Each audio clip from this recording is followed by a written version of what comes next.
ഭർത്താവിന്റെ രോഗം മാറ്റാൻ ചികിത്സയ്ക്ക് കാശില്ലാത്തത് കൊണ്ട്, ബന്ധുക്കളും കുടുംബക്കാരും തന്നത് തീർന്നുപോയത് കൊണ്ട്, ഒരു നിവൃത്തിയുമില്ലാത്തത് കൊണ്ട് എന്റെ ശരീരം ഞാൻ അന്യപുരുഷന്മാർക്ക് വിൽക്കാൻ തീരുമാനിച്ചു എന്ന് പൊട്ടിക്കരഞ്ഞു.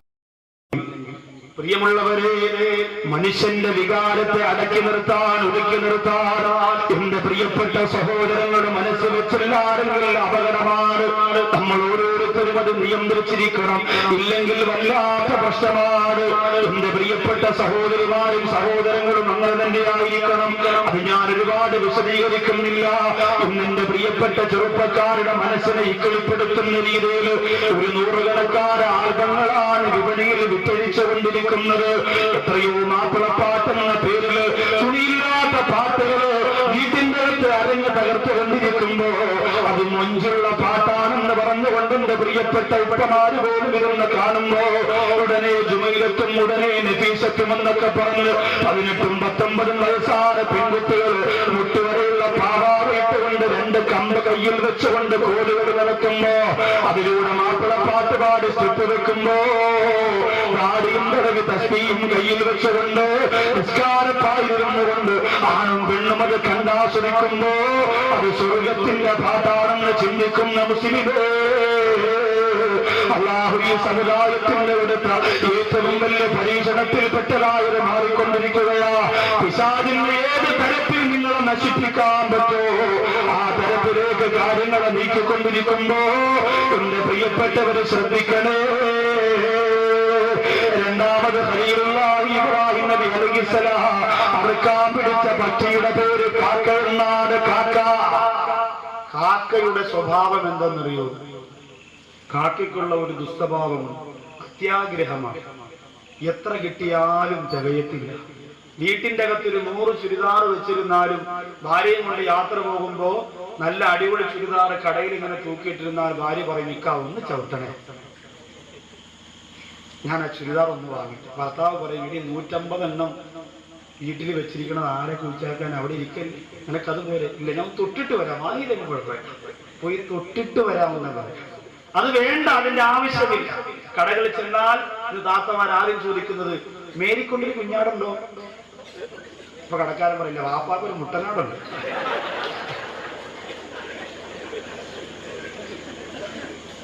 അപ്പോ ഇതാണ് ആദ്യ ചോദ്യം. ഇതൊക്കെ ധരിക്കോളൂ. ഏത് മോഡൽ മാറിയാലും ആ സെക്കൻഡിൽ പ്രാവർത്തികമാക്കാൻ നമ്മളെ പോയിട്ടുള്ളൂ ബാക്കി.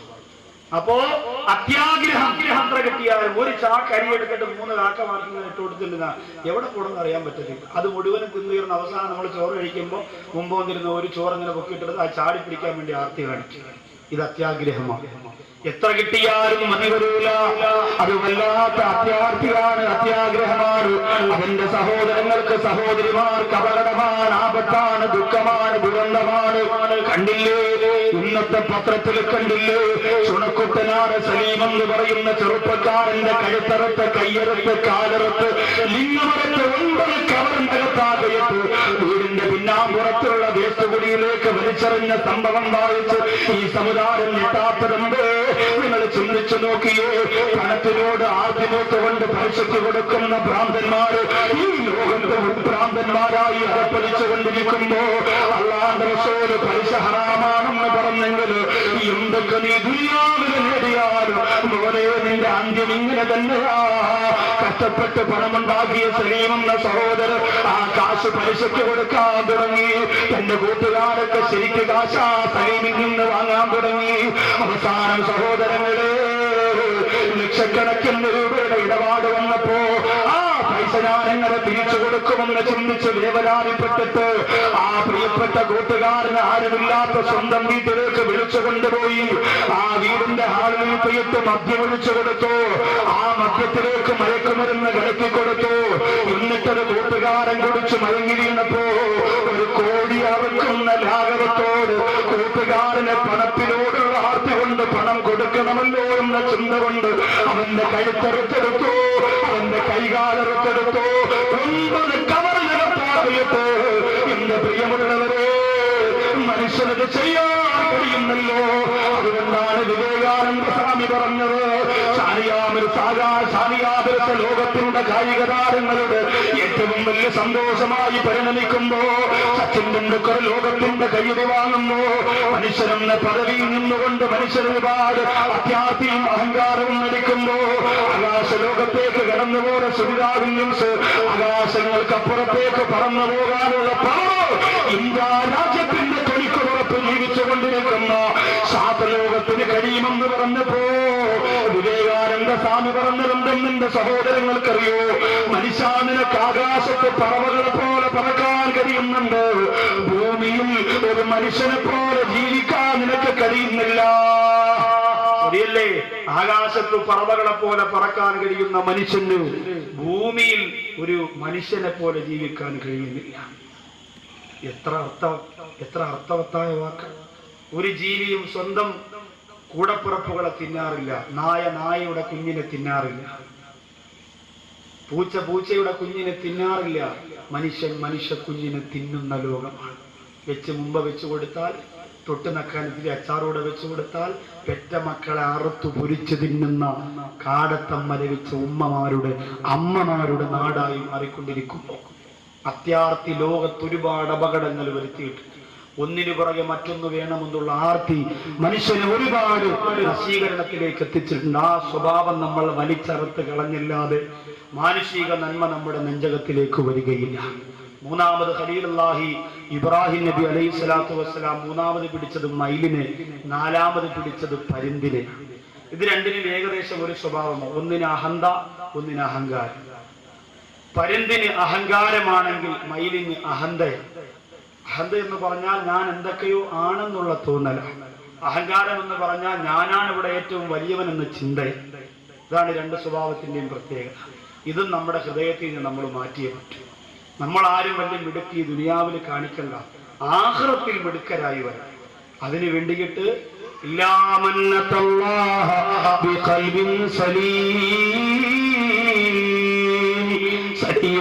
ഹൃദയത്തിനല്ലാതെ, അള്ളാഹു ഇഷ്ടപ്പെട്ട പളുങ്ക് പോലെയുള്ള ഹൃദയത്തിനല്ലാതെ അള്ളാഹുവിന്റെ പരലോകത്ത് രക്ഷയില്ല എന്ന് ഖുർആൻ പറയുമ്പോ, എന്റെ പ്രിയമുള്ളവരെ, അല്ലാഹുമ്മ അഹീനി ഇൻസാനാ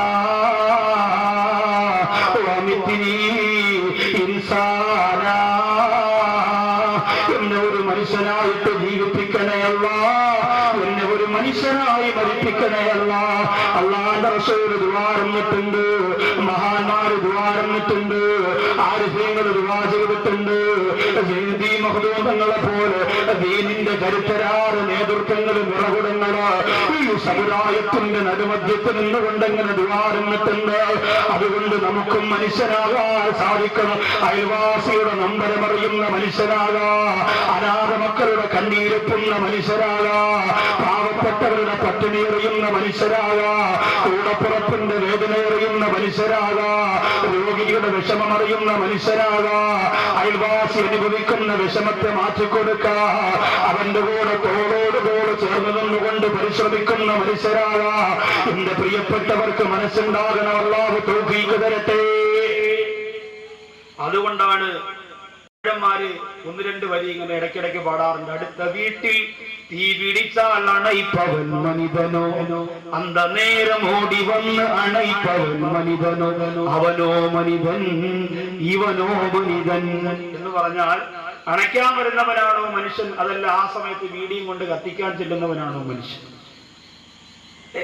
നരകത്തിന്റെ കാര്യം പറഞ്ഞപ്പോ ഒരു മനുഷ്യൻ പള്ളിയുടെ നടയിലിരുന്ന് വീടി വലിക്കുമായിരുന്നു അത്രേ. റമളാൻ മാസത്തിൽ ഉച്ച സമയത്ത് വലിച്ചപ്പോ ഉസ്താദ് പറഞ്ഞു, നിങ്ങളുടെ കാര്യത്തിൽ തീരുമാനമായി, നരകം ഉറപ്പാ. അപ്പൊ അയാൾ പറയാം, ഒരു കണക്കിന് അതാ ഉസ്താദെ റാഹത്ത്. അതെന്താ അങ്ങനെ പറഞ്ഞ്? ഒരു ദിവസം വീടി വലിക്കണമെങ്കിൽ 50 രൂപയുടെ തീപ്പെട്ടി വേണം, നരകമാകുമ്പോ തീപ്പെട്ടി വേണ്ട, വീടി കാണിച്ചു കൊടുത്താൽ മതി, കത്തിക്കോളൂ. എത്ര ലാഘവമാണ്! അപ്പൊ പൊര കത്തുമ്പോ കത്തിക്കാൻ വേണ്ടി വീടി കൊണ്ട് ചെല്ലുന്നവനാണോ മനുഷ്യൻ?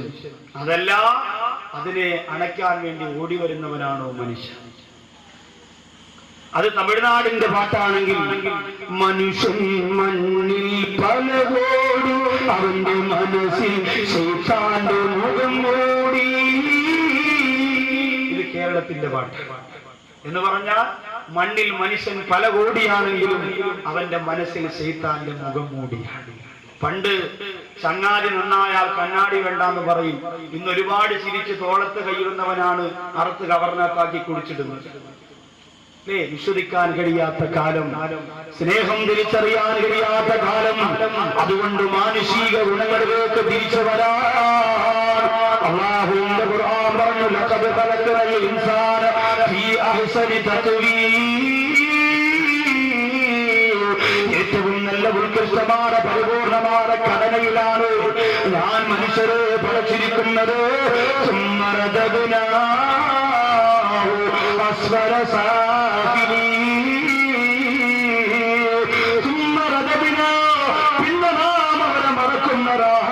അസ്ഫല സാഫിലീൻ. ഏറ്റവും താഴേക്കിടയിൽ ചെയ്യുന്ന